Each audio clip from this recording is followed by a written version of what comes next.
Hi everyone. This is Shubham Manna, and I'm representing the boarding team for this hackathon. The boarding team consists of Odrishte and Alfran Zaidi. And me and Alfran, we are from Heritage Institute of Technology, and Odrish is from Netaji Subhash Engineering College. And this would be my pitch for the project that we have been working on for quite some time now, and hopefully you would like it. Okay, so the domain where we want to present our hackathon project is in business and finance, and we are of the opinion that with the current crisis that has struck the world, uh, with the entire COVID-19 crisis and then the cyclone striking, it has been really difficult for small, local, and medium-scale enterprises to keep the businesses going. And in terms of businesses going, it also means survival at some point or the other. And there have been instances where the entire stake of the business was existence of the business was at stake because of the sudden lockdowns, because of which, of course, we know that the business was at a virtual standstill. So we are kind of building a microfinancing come crowdfunding app to finance the local businesses who have lost a large portion of their income or revenue because of this crisis, and that is what we hope to achieve now. Going forward, the platform we are kind of building is called Fables. Of course, what we have right now is sort of a prototype for the entire tech that would power Fables. Fables as a product is not fully ready right now because the part where Fables becomes ready is when we have onboarded businesses and we have onboarded users and have given them incentive to go out and use the platform. So of course, those parts are not there. We do not have real users on the platform yet. We just have the code and the backend and the entire stack ready so that we can push things to production as and when it's required. So to put it in short, Phantom is a platform where local businesses list themselves, right? And they list themselves, and they can also set up fundraisers. They can sell gift cards and a lot of things. So the main parameters that we are kind of focusing on for the businesses to generate some sort of revenue is that when they're closed, they can either set up a fundraiser through which they can ask for donations. It's very similar to the concept of Melap or Kickstarter or Keto. The other thing that we have is also called crowdfunding. Crowdfunding is on the similar range as these platforms that I talked about, Kickstarter and Keto and Melap. So that is one of the major portions through which they can generate their finances and revenue. The other part where they can generate revenue is by selling gift cards on our platform. So suppose a business wants to sell gift cards through which they want to generate the revenue, and they want to make sure that the gift card is redeemable by the user later. That is something they can do by our platform. We also have interest-led borrowings to which they can, apply for a loan. And in our platform, we will have, certain dedicated lenders or certain normal users who can choose to lend based on the fact that they would get back their money after a certain interest. And of course, when we are putting in some sort of interest-led borrowings into place, we have to also make sure we have a credit risk assessment of the business at place. And that is something we are still working on as to how to provide a good picture of a credit risk assessment of a local small business which is actually trying to survive. So that is something we are still under the cards, but that is something we're hard to figure out as to how to do that. So we are using so how are we different? Like, how are we different from just a platform that's presenting a list to the user, and then the user has to do a certain set of XYZ things, right?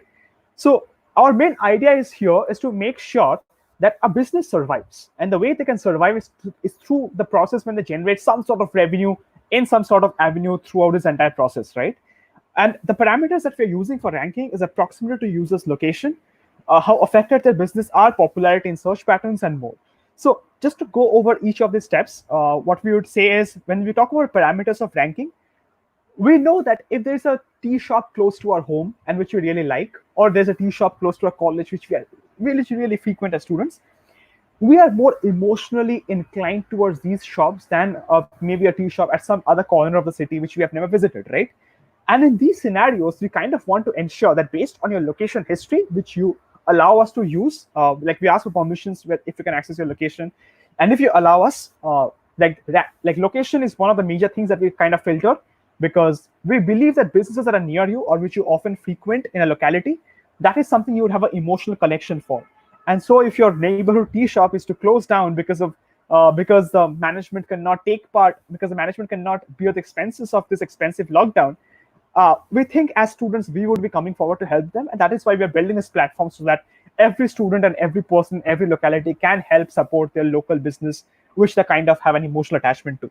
So if it's not a tea shop, if it's like a local grocery shop, which is in a danger of shutting down, these are things that you can put into place. When we talk about how affected their businesses are, so the way we are doing affecting business part is we're taking the location coordinates of where the business is situated. We're using a public data set to find out whether that place is a COVID hotspot or not. So we have kind of divided the place into 3 zones, as is done by the governments as well, like red zone, which is like the most affected, a buffered orange zone, and the safer green zone, right? So we have to understand that the businesses or shops that fall in the red zone are more affected than the ones in the green zone, because the green zones ones have some sort of safety limits through which they can open using certain protocols. But the ones in the red zone are kind of in a hot mess, not just because they cannot open or something, but because in a red zone, even people are reluctant to go out and go to shop in those places, right? Even people who are in the red or in the green zone would not go to a shop or a business that is present in a red zone. So which means that the businesses which have somehow found themselves in the middle of a red zone are harder hit than the others. So that is another parameter that we're taking into play. And in this place, we are taking neighborhood clustering. We're using some machine learning algorithms in the end. And that is kind of helping us to get around to how these things are actually going on. To rank these things, we are using graphical optimal with distance mapping. And because, so the way this works is we have an extensional 99-dimensional space, right? A 99-dimensional vector that we kind of have to solve when we're solving for this. And that is something we're trying to put into place as and when things go their way. We realize that it's not enough to simply present a bunch of options. Like, just to tie it back to what I've said before, like if you simply present a bunch of options which are there, you can like choose any one, or you might choose not to use anything at all.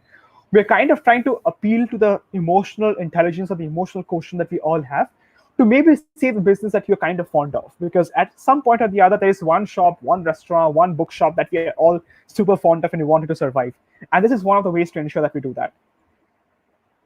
And we've talked about how business can set up, donations and crowdfunding methods through using this platform. But the thing is, if you're donating a crowdfunding, what is your incentive? Like, what makes you willing to get those things, right?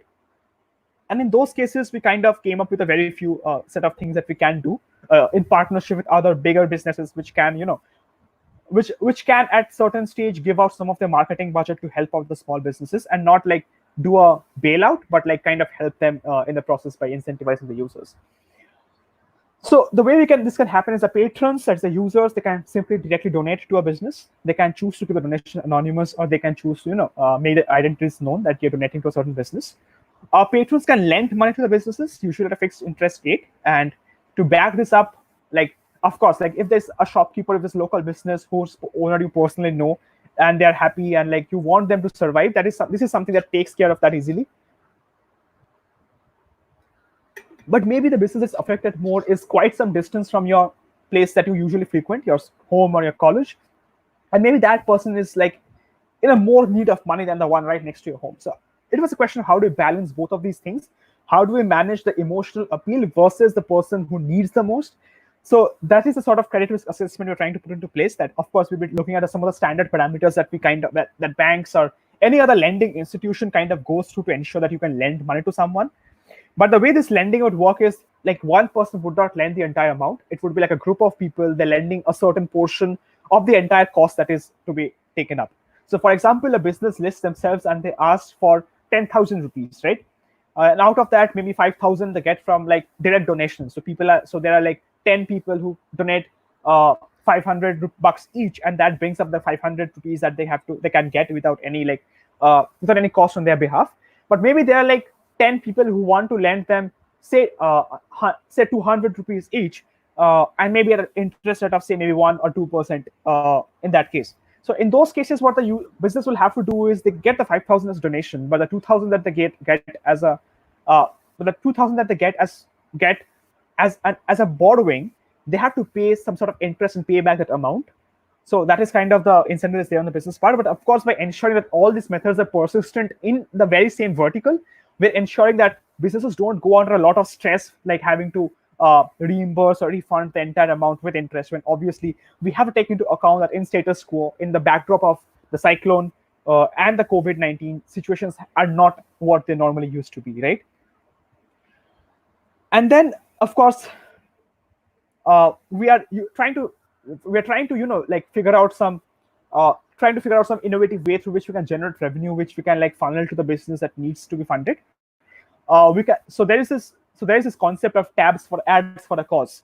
And what happens in those cases is, suppose you really want to help a business, but you do not have the financial support or liquidity at that point in time to help the business. So what you can do is, maybe you can come on a platform.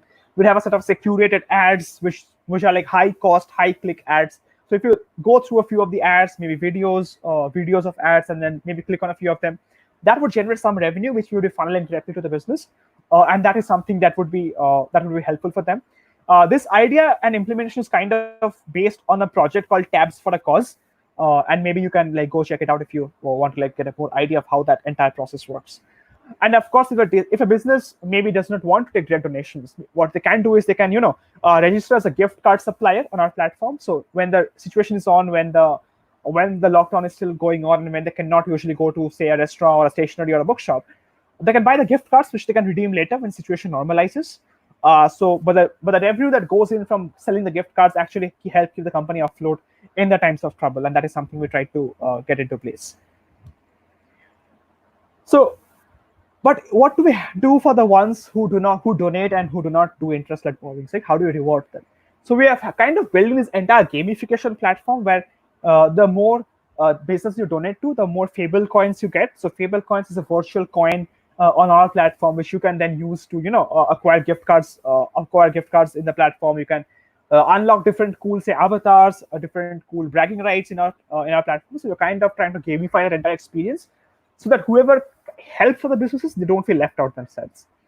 We will have sponsored gift cards, so we can maybe tie up with big business houses, big companies who want to do some sort of marketing or promotion for a cause. So we can have sponsored gift cards for them, which we can give to the ones once a person has made a certain number or certain level of donations. Also, in the same way, we can reward, like we can have tiers. Maybe once you donate this much amount, or you donate this much amount, you're eligible for this sponsored gift card, or you're eligible for this discount voucher. And these are the things that we think, these are the little things that matter a lot to people, and these are things that we can use to lure more users in onto our platform. Okay, so what's the user journey like? So how does the user like go from start to finish? So it's pretty simple. The user, like, we'll be giving a rough demo of what the platform looks like in a brief while. So the flowchart basically looks like the user signs up and they get presented with a customized list based on the different parameters we talked about, right? And then they either donate or lend something. If they donate, you get incentives. If they lend something, the business pays back the amount with the interest in due time. And that is basically a very simple checklist that happens. All of the entire work, the entire processing fees and all of that, we take care of that on the backend, and it does not affect the user at large. We are using a lot of machine learning in the process of creating the customization list, and like we're trying to ensure that we can map the right amount of we can map the right businesses to a list of businesses to a right user, so that you have the healthy balance of, this is my local business I want to support, versus this business really needs someone's help and could help with could use help from even people who have not been there. So we're trying to do a healthy list of those customizations and get users onto the platform through which they can get ahead of things and help out those businesses that we have. So this is what it looks like from the tech perspective. So the entire journey, user point turns to the user sign in thing. In talking about tech perspective, the user gets logged in a database, and then we can this entire thing is like a basic boilerplate of what we would be doing. But in order to and when we talk about businesses listing themselves, it's not that businesses would require a special account of sorts. What would happen is every user would be eligible to add a business to the platform, right? So if you're so on your profile page, you would have an option called add your business or list your business, and on clicking that, it would present you with a form in which you have to present certain set of data, which you can use to ensure that things are happening. On the back end, we do a lot of machine learning using clustering to see where the business is, and how we can improve the business, and how we can improve that visibility in front of our larger audience. We also use machine learning, like natural language processing with Spacey, to ensure that whatever listing that you're putting out is actually believable, right? So it might happen that you are putting a spammed listing, which is kind of trying to game our system into getting more visibility. So we're trying to stop that using machine learning, and that is a problem that's like a tough problem to solve. But by using latent space modeling and graphical node optimization, and doing all of that with Spacey and TensorFlow, like allows us to really squeeze that thing down and make sure that we can always allow businesses to list themselves relevantly, so that they don't have to worry about things like getting kicked off due to spam, or like writing descriptions in a way that would appeal to people. So that is something we're also kind of in the work on. So there are basically two machine learning funnels that we're using. One for natural language processing, which analyzes the vectors to see how believable or how decent the description of a business is. So that is one level of credibility check that we are putting into place at the moment of right now. Excuse me. The second level of machine learning funnel is where we are trying to optimize and rank the search. I mean, like, search ranking is a very important thing that we need to take care of, because Google as an empire is entirely built on top of this very paradigm key. You put the most relevant result in front of the user. So that is another place that we're kind of trying to work on. And I like to believe that we have kind of gone to a very good space regarding that. So that's there. So we will be taking a look at the working prototype just as I get wrapped up with the presentation, and that would be the wrap of this presentation as well. So it's available at fables.netlify.app. I just attached a couple of screenshots from the service that we have kind of put in place. We are still using some placeholder images for the business listings, but things like that can be taken care of. As for the dependencies, we are using Django and GUnicorn, Django REST Framework, TensorFlow, Spacey, and SQL database in the backend. For the front end, we're using Bootstrap and Material Design. We have kept the backend and the front end like not coupled at all. It's totally two separate code bases which are like talking to each other versus RESTful by REST APIs. And things like these, actually help us to work in parallel, where the backend and the machine learning teams are kind of working to build that entire robust infrastructure, whereas we also have the front end team kind of working to make sure that the entire experience is nice and the end is intuitive for the user as well. So for the technology stack, we are using Django, JavaScript, Python, TensorFlow, Spacey, and Feis. And there are a few other small things that we're putting into place, but like overall, this is a major technology stack that we're using. And right now, I think it's a prudent time to go and check out the demo and see what we have there. So this is the basic screen of Fables. Like, this is the screen that greets you when you sign in, when you land up in Fables. What we're doing is I'll be entering my email ID. So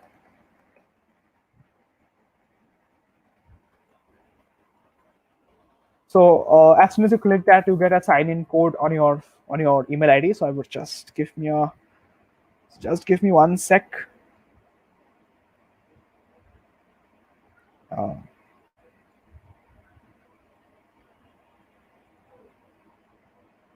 Yep, got it. I don't suppose I can stop you from seeing this, but yeah. So now we're inside the platform. So this is the basic Fables screen that we have. So you have a list of businesses, and like I have already given location permission. So this list of businesses essentially cater towards me based on the data that the user has mapped. Like, of course, it's not super robust right now because we do not have the data that we need to kind of we do not have many businesses listed on our platform right now. So this is kind of like an exhaustive list at this moment. So if you go down, suppose you want to get a gift card from this company. So you get to click on the gift card option, and you get a different lot of payment options. Like you can pay with UPI, PayPal. You have tap for a cost, and you get where you just see the ad and that helps you. And you can also pay with like a Blockstack blockchain platform. So these are the options that are already there. And that's basically it about Fables. And yeah, more or less from it.